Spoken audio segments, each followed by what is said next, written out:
Classic time Yusuf Punjabi ਤੁਹਾਡੇ ਨਾਲ।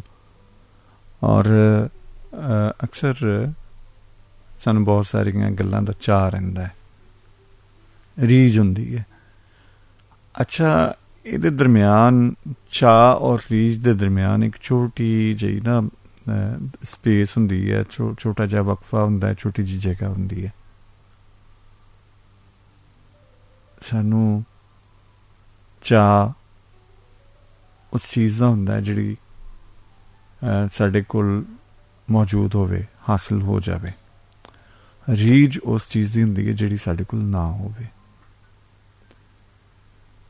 ਔਰ ਅਸੀਂ ਇਹ ਵੀ ਕਹਿ ਦਿੰਦੇ ਅਸੀਂ ਮਤਲਬ ਚਾਹਵਾਨ ਹੋਣਾ ਕਿ ਅਸੀਂ ਕਿਸੇ ਚੀਜ਼ ਦੇ ਮਿਲਣ 'ਤੇ ਖੁਸ਼ ਹੋਵਾਂਗੇ, ਜਾਂ ਕਿਸੇ ਕੋਈ ਚੀਜ਼ ਮਿਲਦੀ ਤਾਂ ਅਸੀਂ ਬਹੁਤ ਜ਼ਿਆਦਾ ਖੁਸ਼ ਹਾਂ। ਲੇਕਿਨ ਰੀਝਾਂ ਬਹੁਤ ਸਾਰੀਆਂ ਹੁੰਦੀਆਂ ਨੇ।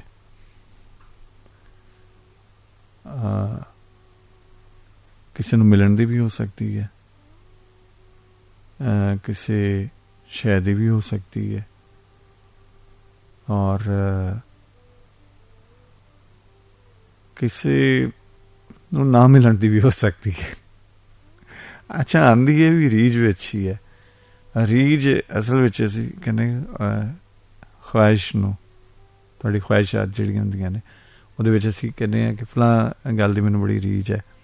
ਔਰ ਕੁਛ ਸ਼ਖਸੀਅਤ, ਕੁਛ ਹਸਤੀਆਂ ਜਿਨ੍ਹਾਂ ਦੇ ਨਾਲ ਅਸੀਂ ਮਿਲਣਾ ਚਾਹ ਰਹੇ ਹੁੰਦੇ ਹਾਂ, ਗੱਲ ਕਰਨਾ ਚਾਹ ਰਹੇ ਹੁੰਦੇ ਹਾਂ, ਉਹਨਾਂ ਦੇ ਕੋਲ ਬੈਠਣਾ ਚਾਹ ਰਹੇ ਹੁੰਦੇ ਹਾਂ। ਉਹਦੀ ਵਜ੍ਹਾ ਕੀ ਹੁੰਦੀ ਹੈ?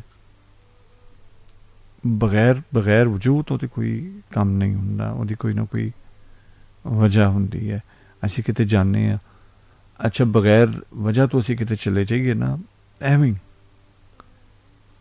ਅਤੇ ਅਸੀਂ ਵੈਸੇ ਉਹ ਰਹਿੰਦੇ ਹਾਂ ਅਜੀਬ ਜਿਹੇ ਗਵਾਚੇ ਜਿਹੇ ਰਹਿੰਦੇ ਹਾਂ, ਕਿਉਂ ਆਏ ਹਾਂ। ਲੇਕਿਨ ਜਿਹੜੇ ਫਕੀਰ ਲੋਕ ਨੇ, ਜਿਹੜੇ ਦਰਵੇਸ਼ ਲੋਕ ਨੇ, ਉਹ ਅਕਸਰ ਇੰਝ ਹੀ ਕਰਦੇ ਨੇ ਕਿ ਉਹਨਾਂ ਦੀ ਕੋਈ ਪਲੈਨਿੰਗ ਨਹੀਂ ਹੁੰਦੀ, ਕਿਉਂਕਿ ਪਲੈਨਿੰਗ ਉਸ ਚੀਜ਼ ਦੀ ਅਸੀਂ ਕਰਨੇ ਆ, ਉਹਨੂੰ ਪਲਾਨ ਕਰਨੇ ਆ ਕੁਛ ਚੀਜ਼ਾਂ ਦੇ ਹਸੂਲ ਵਾਸਤੇ, ਕੁਛ ਚੀਜ਼ਾਂ ਦਾ ਅਸੀਂ ਟਾਰਗੇਟਡ ਹੁੰਦੇ ਹਾਂ। ਫਕੀਰ ਲੋਕਾਂ ਦਾ ਇੱਕ ਪਾਸੇ ਧਿਆਨ ਹੁੰਦਾ ਹੈ।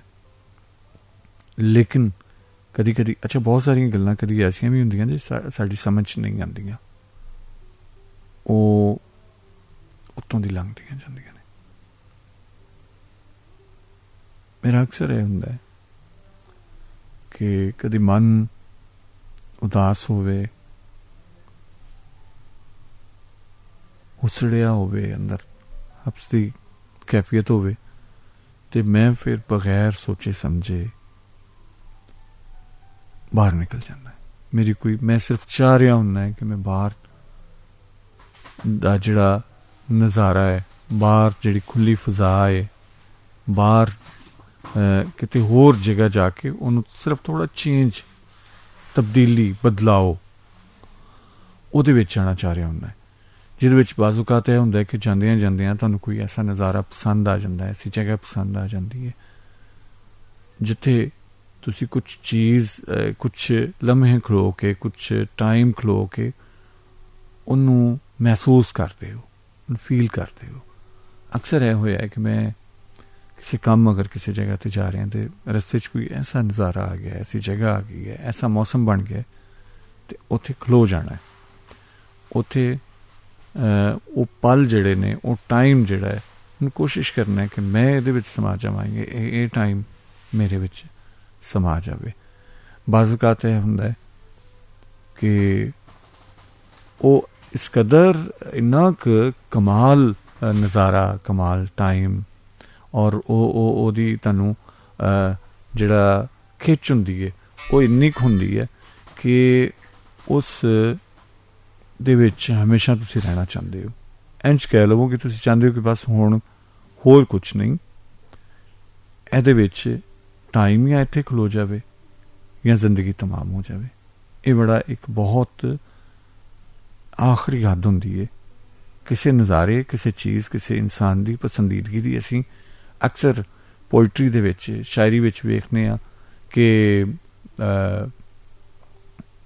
कोई मुलाकात होवे तो इसी कन्ने अल्लाह करे दिन ना चढ़े, और दिन ना चढ़न दी एक यानी टाइम खलो जावे इत्थे हो। उस तो इलावा कोई कुछ नहीं चाहिए। इस टाइम दा खलो जाना और इस नज़ारे दे विच ही या इस टाइम दे विच ही गुम हो जाना, ये एक ख्वाहिश है, एक रीझ है, एक तुहाडी अंदर दी जिहड़ी कैफियत है ਉਹਨੂੰ ਬਿਆਨ ਕਰਦੀ ਹੈ। ਬਸ ਗਾਤ ਅਸੀਂ ਚਾਰੇ ਹੁੰਦੇ ਕਿ ਉੱਡ ਕੇ ਅਸੀਂ ਫਲਾਂ ਜਗ੍ਹਾ 'ਤੇ ਪਹੁੰਚ ਜਾਈਏ। ਬਸ ਗਾਤ ਅਸੀਂ ਚਾਰੇ ਹੁੰਦੇ ਹਾਂ ਕਿ ਫਲਾਂ ਬੰਦੇ ਨਾਲ ਮੇਰੀ ਗੱਲ ਹੋ ਜਾਵੇ, ਮੁਲਾਕਾਤ ਹੋ ਜਾਵੇ, ਉਹਦੇ ਨਾਲ ਤੁਸੀਂ ਬਹੁਤ ਜ਼ਿਆਦਾ ਤੋਂ ਜ਼ਿਆਦਾ ਟਾਈਮ ਗੁਜ਼ਾਰਨਾ ਚਾਹੁੰਦੇ ਹੋ। ਇਹ ਉਹ ਅੰਦਰ ਦੀ ਕੈਫੀਅਤ ਨੇ। ਜਿਵੇਂ ਸਾਡੀ ਲੋੜ ਰੋਟੀ ਪਾਣੀ ਖੁਰਾਕ ਅਸੀਂ ਉਹ ਖਾ ਪੀ ਤੇ ਰਹੇ ਹੁੰਦੇ ਹਾਂ, ਲੇਕਿਨ ਕਦੀ ਕਦੀ ਸਾਨੂੰ ਖਾਣਿਆਂ ਦੇ ਵਿੱਚ ਵੀ ਆਪਣਾ ਪਸੰਦੀਦਾ ਜਿਹੜਾ ਖਾਣਾ ਹੈ ਉਹ ਅਗਰ ਮਿਲ ਜਾਵੇ ਤੇ ਸਾਡੀ ਕੈਫੀਅਤ ਹੋਰ ਹੁੰਦੀ ਹੈ।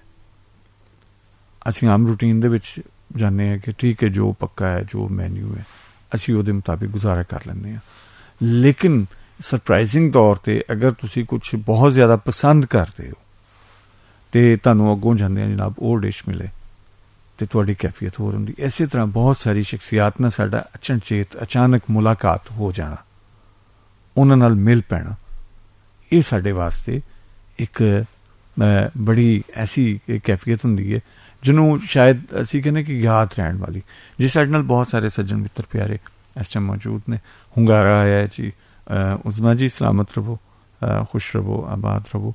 ਬੜਾ ਅੱਛਾ ਲੱਗਾ, ਤੁਸੀਂ ਕਾਫੀ ਚਿਰ ਬਾਅਦ ਕਾਫੀ ਦਿਨਾਂ ਬਾਅਦ ਫੇਰਾ ਪਾਇਆ ਕਲਾਸਿਕ ਟਾਈਮ ਵਿੱਚ। ਤੁਹਾਡੇ ਆਉਣ ਨਾਲ ਸਾਡੀ ਫੀਲਿੰਗ ਅੱਛੀ ਹੋ ਗਈ ਹੈ, ਸਾਡੇ ਮਹਿਸੂਸਾਤ ਬਹੁਤ ਅੱਛੇ ਹੋ ਗਏ ਨੇ। ਅਸੀਂ ਤੁਹਾਡੇ ਨਾਮੇ ਇੱਕ ਰੰਗ ਲਾਉਂਦੇ ਹਾਂ।